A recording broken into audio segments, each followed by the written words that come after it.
निकलेंगे, कौन निकालेगा? उसको हम केस कर देंगे, उसको हम बदमाश से मरा देंगे जो हमको निकालेगा। चलेगा? अभी जमीन है, जीवन के लिए जमीन के लिए लड़ता है, लोग लोग को मार देता है, भाई भाई से दुश्मनी कर लेता है। जब जीवन ही नहीं रहेंगे तो जमीन रहेगा?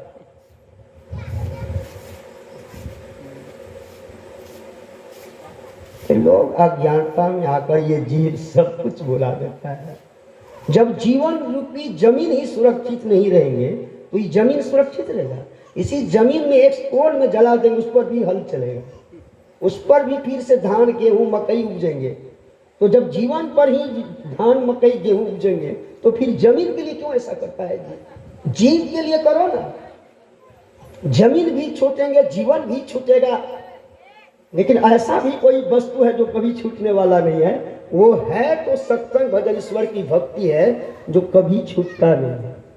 इसके लिए कोई देखते हैं माई लोग बैठी सत्संग में, हाँ बस ये उठ करके, ये लोग थोड़े समझता है सत्संग। देखिए ये फल अमुक यहाँ सत्संग है, चलो सखी बहना आया सत्संग, बैठल भोक मार करके हैं, बस चल जाओ। ज्ञान थोड़े सुनता सीखता है, वो सीखेगा, वो उजरेगा और उजाड़ देगा।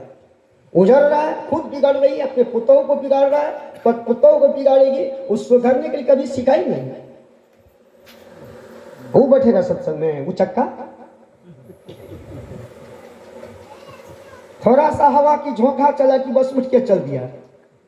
लेकिन जब उधर से इसको जब समस्या आता है तब तो भगवान ही को मुड़ता है, ये भगवान ये की हो गया, भगवान भगवान ले चलिए।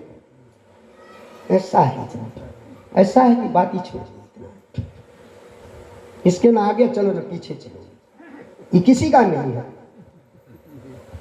जो सत्संग भजन ध्यान भजन में शुभ कर्म में मन नहीं लगाता है, वह पुरुष है तो रावण है, वो नारी है तो सुपनेखा है।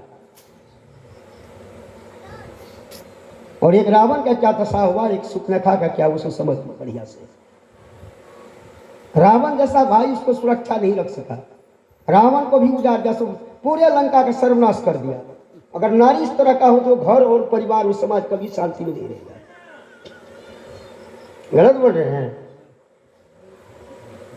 दुख मत मानिए, हम लोग स्वभाव देखकर बोलते हैं। और यही सब सबसे कांटा बीजने वाला सब है, बबूल बीजने वाला हर घर में है। कुछ संस्कार का बीज बोने में ये लोग दिन रात एड़ी चोटी पसीना बहाता है। और सुसंस्कार की बीज बोकर हम खुद सुखी हो जाए, हमारा कुल परिवार सुखी हो जाए, हमारा जो पीढ़ी चले गए उसका भी उद्धार हो, जो आने वाला उसका भी उद्धार हो। इसके लिए काम कोई सीता और कोई सावित्री, कोई सत्यवंशिया करती है, कोई सभी और कोई सहज और कोई मीरा करती है। बात बाकी सुपनेखा सब न सुधरेंगे न सुधरने देंगे। सत्संगों में जाएगा तो बिच्छू का काम करेगा।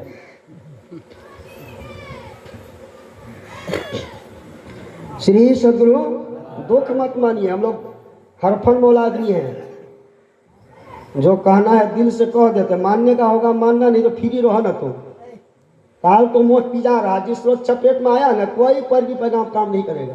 पैरवी अब ये है, साधु महात्मा पैरवी आपसे कर रहे हैं, उन्होंने भी नहीं कर रहे हैं, माता कहते हैं, बहन कहते हैं, भाई कहते हैं, बहनों कहते हैं, सब कुछ कह करके लोग को सुझाता है, इस काम को करिए अच्छा रहेगा। मानने के लिए तैयारी ही नहीं है। हेरी के हेरी केना रहे कल बाबा लैत जूता खाए हमरा से बढ़िया चिकन कोई नहीं। लात के देवता कहीं बात से माने, जब तक लात नहीं लगे तब थोड़े मानेगा। विभीषण कितनों बात से रावण को समझाए, नहीं माना। जब भगवान की लात चली, हनुमान की जब लात चली, तब रावण कैसे छटपटा रहे थे। मरते समय भी शांति से नहीं मरे, पाप का याद करते हुए रो के मरा कि हम बहुत पाप किए प्रभु, और कहते हुए मर गए। बहुत पाप किए तो उस समय में दुख होगा कि सुख होगा? ये उसी में दिन रात लगल है। गोतनी से लड़ने में कितना मौत पिजा रहा है, भाई से लड़ने के लिए घर में हथियार सजा रहा है, पड़ोसी लड़ने के लिए हथियार सजा रहा है, एक दूसरे को उजाड़ने के लिए मन बना रहा है। इससे क्या फायदा मिलेगा? हमको कहिए, कोई फायदा मिले कि हानि होगा? इसी को मन उलट करके अगर प्रभु में लगा करके अपना नेक की कमाई करेंगे और अपने जीवन को ईश्वर से जोड़ कर रखेंगे तो इसमें कोई परेशानी है? बनेगा और दुनिया बढ़ जाएगा।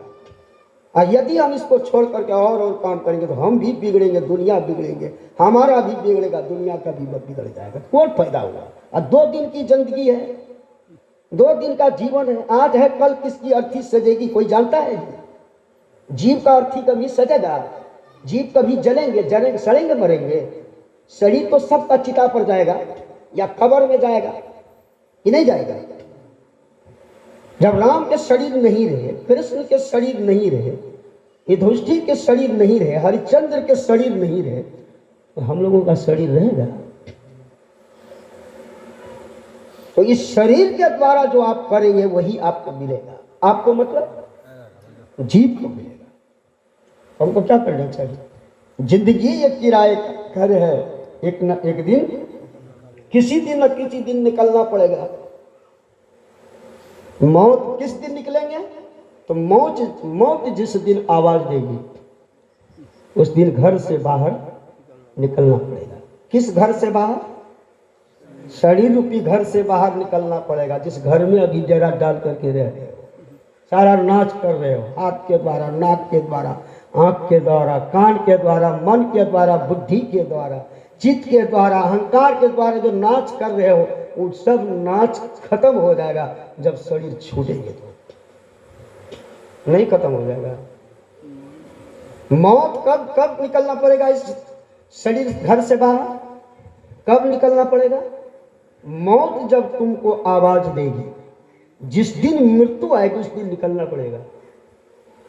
चाहे राजा के शरीर में रहो, लाखों करोड़ों मिलिट्री क्यों आगे पाछे घूम रहा है, दुनिया की सब बम बारूद और सब गोली आपके पास है, फिर भी मृत्यु आएगी तो कोई बचा नहीं सकता है।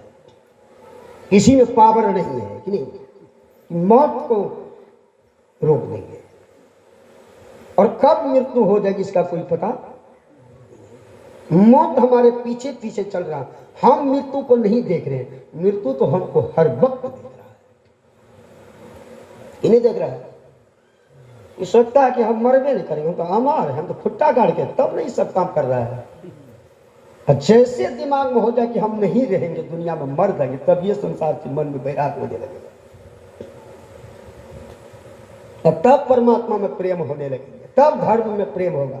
और जब तक आपको मृत्यु का ख्याल नहीं होगा कि हम मरेंगे, हमारा जीवन क्षणभंगुर है, तब तक संसार में आसक्ति बढ़ती जाएगी। चाहे महात्मा शरीर में रहिए, गृहस्थ शरीर में रहिए, नारी शरीर में, पुरुष, आसक्ति बढ़ेगी घटेगी, और आसक्ति दुख का कारण बन जाएगा, पहाड़ बन जाएगा जिसको टाल नहीं सकते। गलत बोल रहे हैं? उसको टालने की यदि मृत्यु का ख्याल हो जाए कि हम नहीं संसार में रहेंगे, क्षणभंगुर जीवन है, तब ये हम संसार से आपका मन मुड़ जाएगा, तब इसके लिए पाप कर्म करना छोड़ देंगे।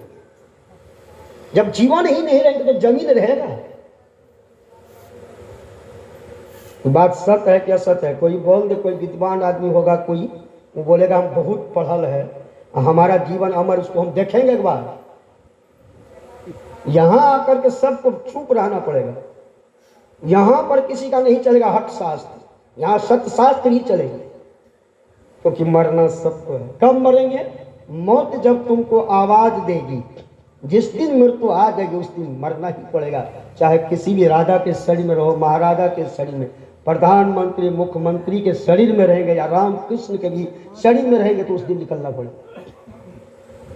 संसार का यही नियम है, यही विधि है, यही नीति है, यही धर्म है। क्या इसको हम टाल सकते हैं? इस पर इतना गौरव करता है, इस पर इतना इठलाता है कि किसी का हुआ है क्या? हमारा हो जाएगा। मनुष्य को समझना चाहिए, समझ करके अगर चलेंगे तो जीवन एकदम चकाचक, धकाधक, यहां भी मस्ती, वहां भी मस्ती। मरने का कोई टेंशन नहीं है, मरना है।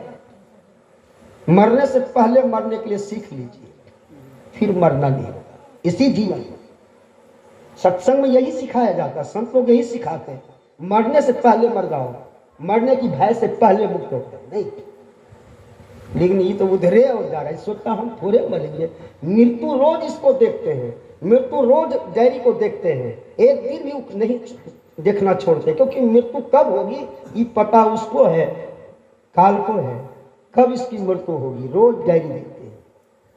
हम देखते हैं कभी जीवन हमारा 80 वर्ष बीत गया है, कम ही उम्र बचा है, अब हमको ईश्वर का भजन कर लेना है, सत्संग करना है, दिमाग में होता है। जितना लड़ते हैं उतना पढ़ते हैं। ठीक। एक तो बूढ़ा बाबा को बोले, बाबा अब तो आपका बहुत उम्र हो गया, आप देखते 60 से ऊपर फेंक रहा है, अब तो सत्संग करना चाहिए। कहा कि 60 में तो जवाने होता है, हमारा तो बोलती है बंद हो गया, दोबारा बोलने का साहस हमारा नहीं हो। बोला ये और कुछ बोल देगा तो आदमी काहे में पाप करेगा, सो पूछते हैं। जिसको मृत्यु का ख्याल नहीं है, जो जीवन क्षण भंग और ये ख्याल नहीं, तो कुछ भी कर सकता है। और सत्संग के द्वारा साधु महात्मा यही उपदेश करते कि जीवन क्षण भंगुर है और जीव अविनाशी है। इस क्षण भंगुर जीवन से पाप कर मत करो, ईश्वर से अपने को अलग मत करो। संसार क्षण भंगुर है, शरीर क्षण भंगुर है, आत्मा अविनाशी है, परमात्मा अविनाशी है। उस परमात्मा से अपने मन को लगाओ तो ये लोग पर लोग दोनों चकाचक हो जाएगा। भाई बाबा जी लगता है पगला गया है, ऐसा चीज मिलेगा कभी? हो ऐसा चीज मिलने वाला है? ऐसा बेटा, ऐसा बेटी, ऐसा पत्नी, ऐसा घर, ऐसा जमीन खत फिर मिलेंगे? अगर कुत्ता बन जाएंगे तो कहिए मिलेगा? तो कुत्ता तो नहीं है बाल बच्चा, उसका सुंदर पिल्ला नहीं होता है। जिसको बड़े धनवान आज अपने घर में रह करके उसको दूध भात खिलाता है, कार पर घुमाता है, तो उस पिल्ली को सुंदर पिल्ला हुआ कि नहीं हुआ? समझ रहे हैं कि नहीं? भैंस को सुंदर परू नहीं होता है, भैंस को सुंदर परू होता है कि नहीं होता है? जिसको देख करके लोग कहते भैंस परू तो बड़ी बेजोड़ है। अब मनुष्य शरीर में सुंदर पुत्र, सुंदर पत्नी और सुंदर जमीन मकान में फंस गया तो फिर कल्याण का काम कब होगा? जीवन को क्षण भंगुर है। ये बाबा क्या बोल रहे हैं, ऐसे तो आप दुनिया को छोड़ा दीजिएगा, एक दिन छोड़ना ही पड़ेगा। जब शरीर छूटेगा तो दुनिया नहीं छूटेगी। मौत जब तुमको आवाज देगी घर से बाहर, ये बात सत्य है क्या? सत्य है। इस बात पर आकर सबको मानना पड़ेगा। जो एक नंबर का घाती है, शराबी है, गजेड़ी भंगेड़ी लुटेरा है, बमबाजी करने वाला है, उसको भी मानना पड़ेगा। हम लोग जानते हैं, ध्यान से सुनिए। श्री सदगुरु महाराज की जय। अच्छा, हम जो बोले कोई दिक्कत नहीं ना, दोनों असर हो रहा है किसी को? पिल्ला उसी को बोलते हैं, पिल्ली बोलते हैं, उसको कुट्टी बोलते हैं। पिल्ला जो बच्चा, जैसे भैंस परू देता है तो कहता है ये पाड़ा है, ये पाड़ी है, उसी तरह पिल्ला पिल्ली होता है। इसको दुख मत मानिएगा। आज बात सत्य बोल रहे, एक तरफ से जो बोल रहे बिल्कुल वैराग्य युक्त बात बोल रहे हैं, जिससे मनुष्य समझ ले इस बात को। मनुष्य को ये पकड़ना जरूरी नहीं है, मनुष्य को उस चीज को पकड़ना है जिसको पकड़ने से फिर छूटने वाला है। और मनुष्य उसको पकड़ लिया जो क्षण में छूट जाएगा, पल में छूट जाएंगे। यह कोई बहादुरी नहीं हुआ, ये कोई आपका अच्छा काम नहीं हुआ। सुन रहे हैं ना?